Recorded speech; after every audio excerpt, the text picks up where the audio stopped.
নেপালে বিপর্যস্ত পরিস্থিতি। আপনারা জানেন যে নেপালে যে ভয়াবহ পরিস্থিতি, ইতিমধ্যেই রাজ্যের যে খবর আপনাদের আমরা জানাচ্ছি, বিভিন্ন জায়গা থেকে পর্যটকরা তারা নেপালে গিয়েছেন। এবার যে খবর আমরা পাচ্ছি যে ডায়মন্ড হারবারের এক স্কুল শিক্ষিকা তিনিও গিয়েছেন নেপালে। তিনি গিয়েছিলেন কিন্তু তার সঙ্গে কোনো রকম যোগাযোগ করা যাচ্ছে না। কৈলাস যাত্রায় তিনি গিয়েছিলেন নেপালে এবং তারপর থেকেই কোনো রকম যোগাযোগ করা যাচ্ছে না। দক্ষিণ চব্বিশ পরগনার ডায়মন্ড হারবারের সরিষা এলাকার বাসিন্দা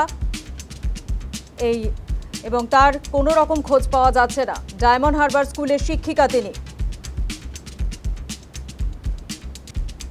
এই বিষয় নিয়ে আরো বিস্তারিত জানবো। ফোন লাইনে রয়েছে প্রসেনজিৎ সাহা। প্রসেনজিৎ, ডায়মন্ড হারবার স্কুলের শিক্ষিকা, তারও কোনো রকম খোঁজ পাওয়া যাচ্ছে না। দেখো, ডায়মন্ড হারবারের বাসিন্দা এই কেয়া দেবনাথ নামে এই মহিলা, তিনি দক্ষিণ চব্বিশ পরগনার তালদির সুরবালা হাই স্কুলের তিনি শিক্ষিকা। তিনিও কিন্তু গিয়েছিলেন নেপাল ভ্রমণে এবং তিনি গত 21শে আগস্ট একটি সংস্থার সাথে প্রায় 30 সদস্যের একটি দলের সাথে কৈলাস মানসরোবর যাত্রায় তিনি নেপাল যান এবং তার সাথেও কিন্তু 23শে আগস্ট শেষ কথা হয়েছিল তার দাদার সাথে।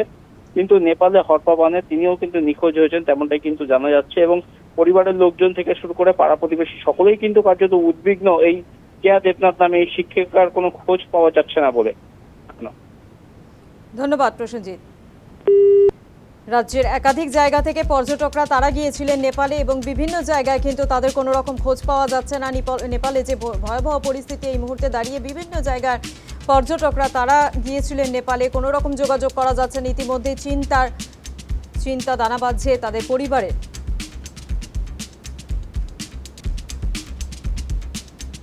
এবং এই বিষয় নিয়ে এই যে স্কুল শিক্ষিকা যার খোঁজ পাওয়া যাচ্ছে না, তার ভাই কি বলছেন শোনাবো।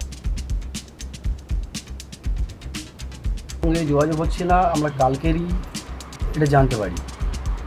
কালকে ফোন করেছিলাম, ফোন করতে কোনো যোগাযোগই হচ্ছে না। আর তারপরে আমি ফেসবুক বা এতে দেখলাম যে নেপালে এরকম বান ডেকেছে। দিদিটা রওনা হয়েছিল 21 তারিখ, 22 তারিখে কাঠমান্ডু পৌঁছেছিল। কালকে যেখানে ঘটনাটা ঘটেছিল ওইখান থেকে দিদিদের কাল আরও ওপরে ওঠার কথা, কিন্তু ঘটনা ঘটার পর থেকে আর কোনো ট্রেসই করতে পারছি না। যোগাযোগ করার অনেক চেষ্টা করছি, কোনোভাবেই যোগাযোগ করে উঠতে পারছি না। আর এই বিষয় নিয়ে স্থানীয়রা কি বলছেন শোনাবো। দিদি আমাদের সবার প্রিয়, আমাদের বাচ্চাবেলা থেকে খেলাতেন, নিজেও খেলতেন, ফুটবল খেলতেন, তাই সরিষা গ্রামের সবচেয়ে প্রিয় দিদি বলে আমরা মানি। হঠাৎ এই ধরনের ঘটনা শুনে আমরা ধীরাজদার কাছে ছুটে আসি এবং জানতে চাই দিদির পরিস্থিতি।